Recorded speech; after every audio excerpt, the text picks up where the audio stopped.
थांब ओवाळणी तर ठेवते. कशाला? आधीच तुझे खायचे वांदे, त्यात तुम्हाला 50 रुपयाची ओवाळणी देणार. आई तुझा भाव आता मोठा झालाय. ठीक आहे. 5,000 रुपये एवढे?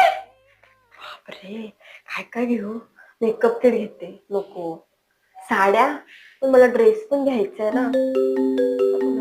ह्यांचा कशाला फोन आलाय? हा बोला. तुझ्या भावाकडे ना मी 5,000 रुपये पाठवले होते त्या कदम काकांचे, त्यांच्या मुलाने दिले होते, तर त्यांना देऊन टाका.